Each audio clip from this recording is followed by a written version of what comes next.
Greetings YouTubers, and welcome to the first practical application of the Banty campaign series. Now this is the first scenario from the introductory game, or the demo game of Mios, so it should be fairly familiar to everybody who's played the series, and it should at least be the first thing that people encounter when they try to get into the series. So this is the starting situation for the Russians. In this case, I'm playing just against a box standard AI. And just for full disclosure, I'm using my standard optional rules. So, where do we start? Well, a little planning goes a long way, so let's start with the beginning. What do we actually need to do to win? Go up to info, hang on, into victory, and you can see that we need 250 points for a major victory, 150 or for a minor, and there are 1, 2, 3 victory point objectives for a total of 300 victory points. Now,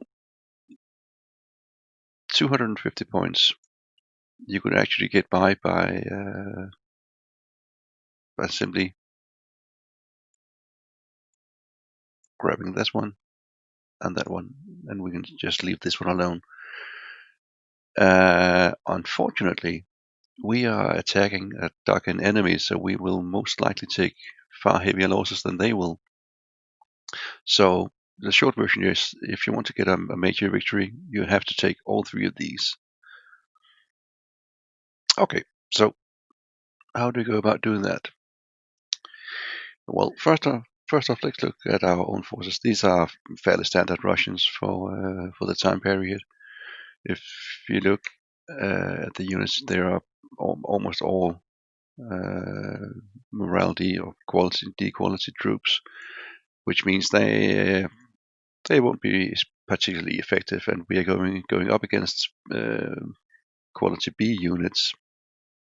So we will need a lot of troops to fight our way through, and we do have a lot of troops. Finally, there are a couple of exceptions. There's an armored brigade over here, Guards Armored Brigade, which is a and B quality.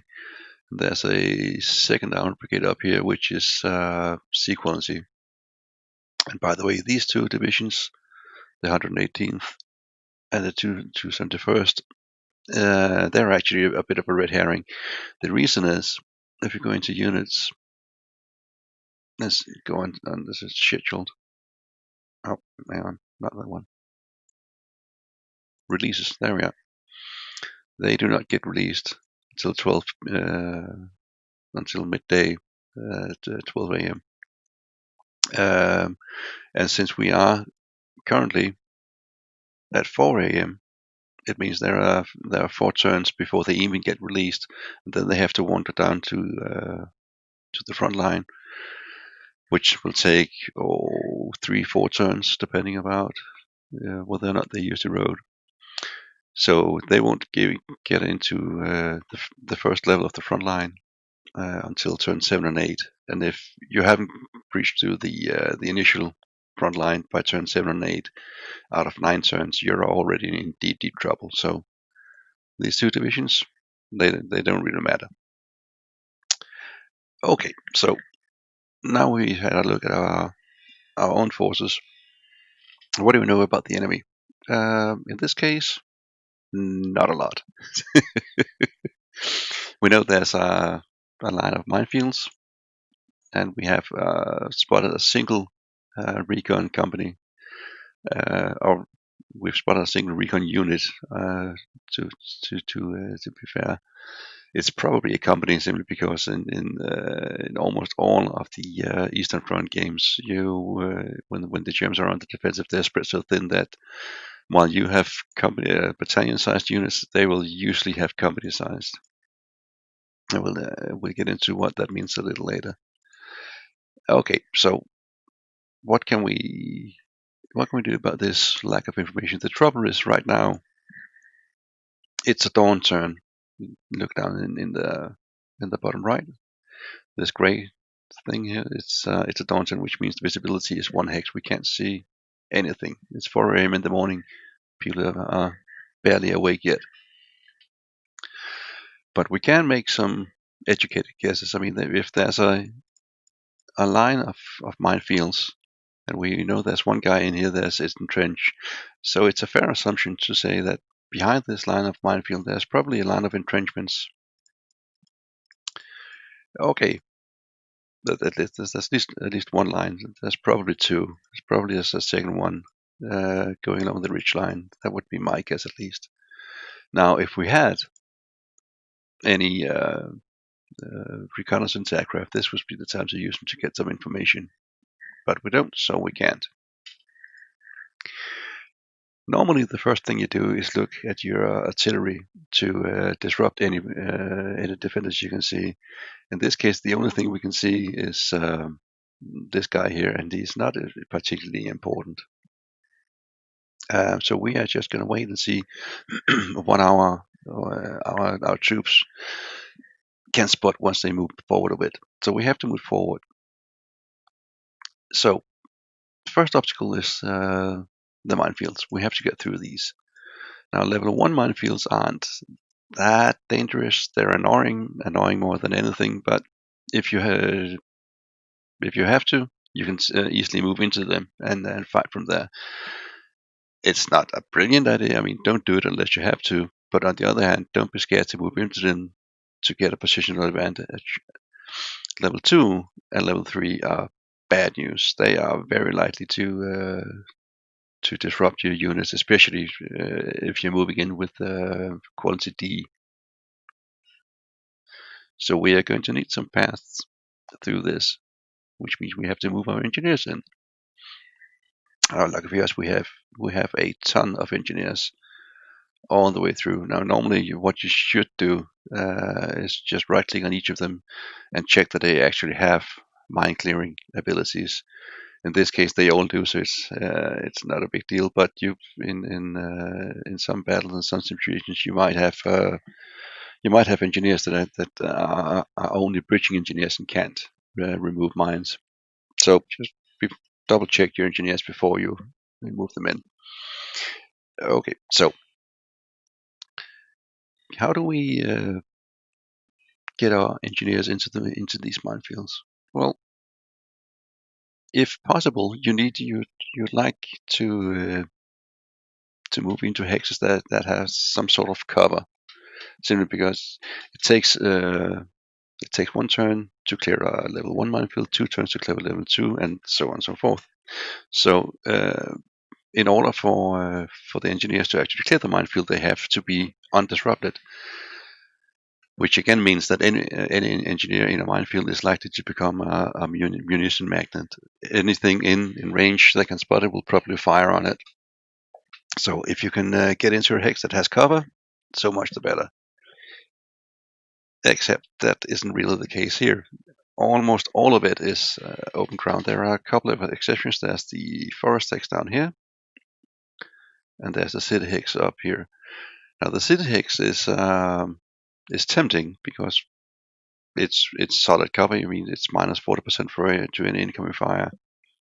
The problem with it is there are most likely enemy units behind. There's probably one here or here, which means that enemy, even if you do clear this minefield, it won't really help you, because the only places you can advance into are these 2 hexes, which means that you only have 1 hex you can attack from into another hex. You're simply slamming your head against a brick wall.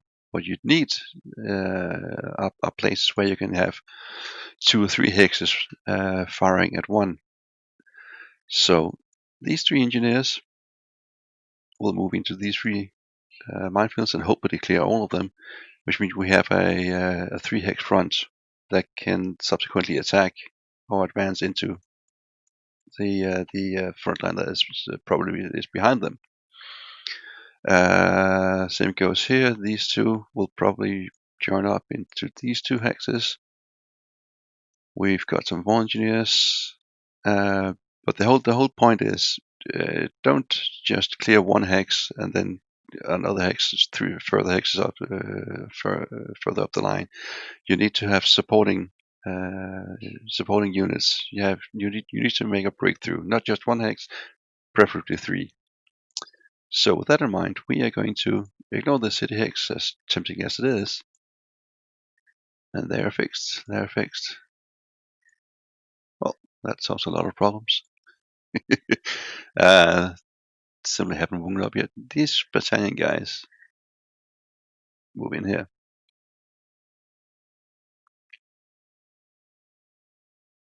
Disruption. Fair enough. We're not going to attack here anyway. And why? This is why. A bunker. Bunkers are extremely bad news. This minus 20, plus 20, what it means is the plus 20 is the value that is added to the unit's defensive value.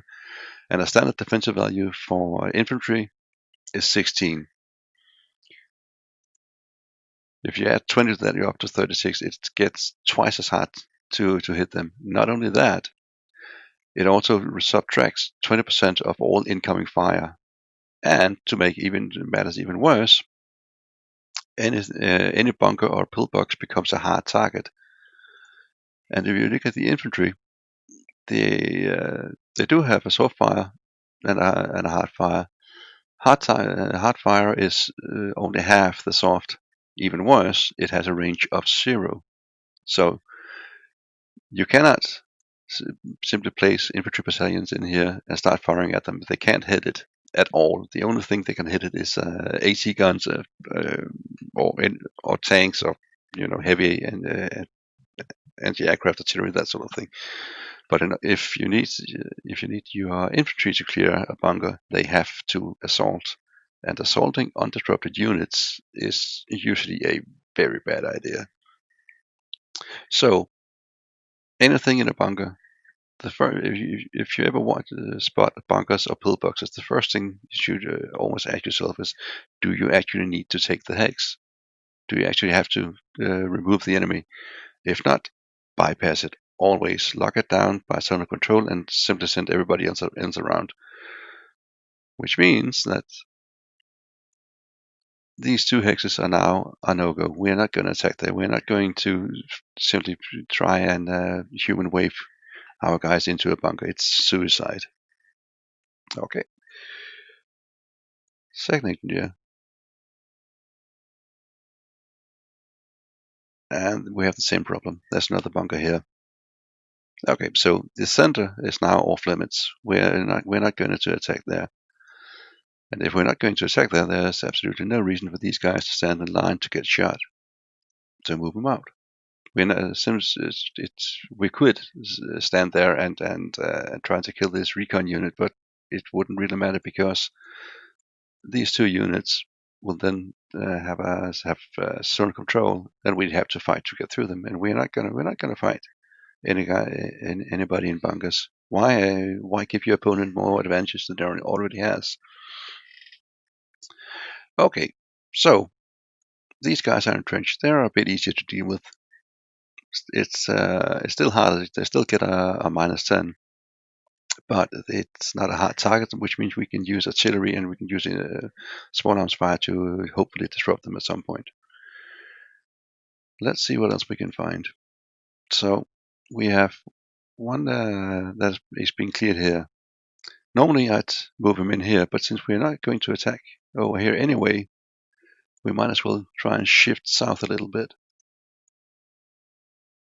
More infantry in trenches. And my cat is complaining in the background. I don't know if you can hear it. If you can, I'm sorry about that. I can't help it. And more infantry, and we have the 2 remaining that are still fixed. Okay, so now it's time to use our artillery.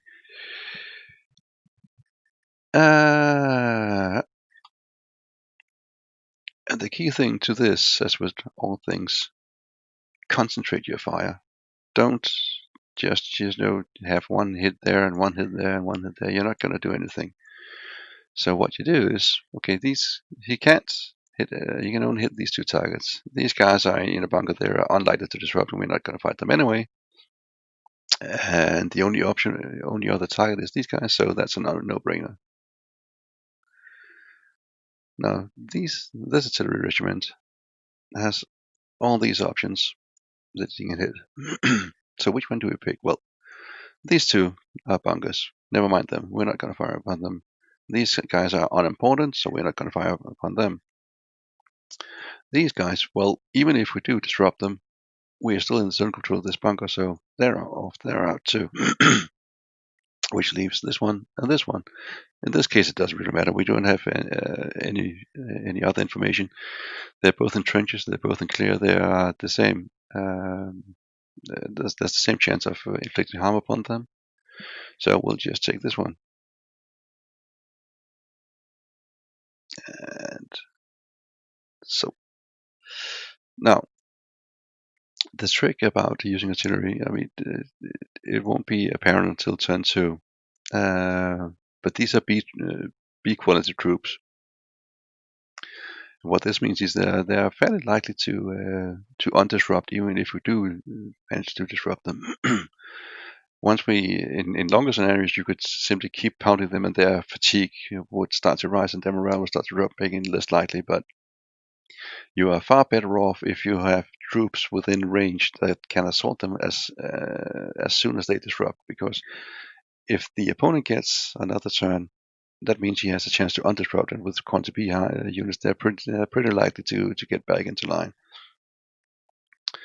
But since pretty much all of our other units are fixed, we could start to make ready for these guys. Yeah, let's do that. Normally I wouldn't stack, but since the visibility was only 1 hex, they're not likely targets for artillery in the first place.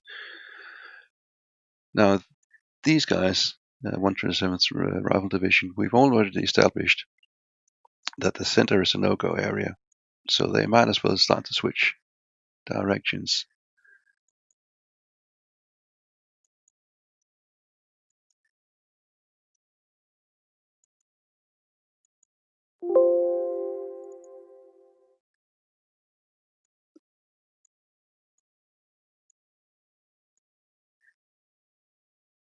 Now,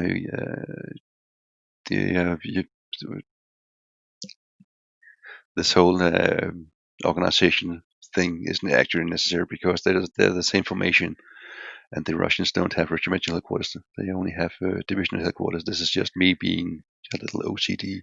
I like to keep my regiments together as far as possible. These guys are fixed, but just because the fixed only means they can move. They can still do other things as long as they remain in the hex. Normally, I'd say just get them out of throttle mode and make sure they're ready for the next turn. But in this case, their range is that they can't shoot anybody from here, so they might as well stay in travel mode and make ready to move in the other turns. Everybody else is fixed as far as I remember. Yep. Do we have any units coming in? Nope. So that's it for the Russian turn 1. All I have to do is see whether we can actually fire, survive the return fire. Now these 2 engineers here are actually in position to, at least these guys are, to fire upon these, but I'm not going to do that. I mean, first of all, the units that are clearing mines have only 50% of the offensive power, which means they're unlikely to do anything to them in the first place. And second, if you fire upon an enemy unit, all you're going to do is trigger opportunity fire back, and we are morale D and they're morale B. We do not want to attract any more fire than we absolutely have to. So let's see what the Germans do.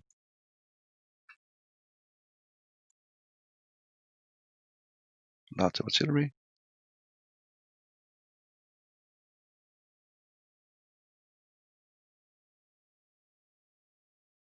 Hey, okay, so we have reinforcements. We have a lot of units being released. And we are only clearing in 2 hexes. That is not good news. But okay, we'll see what we can do.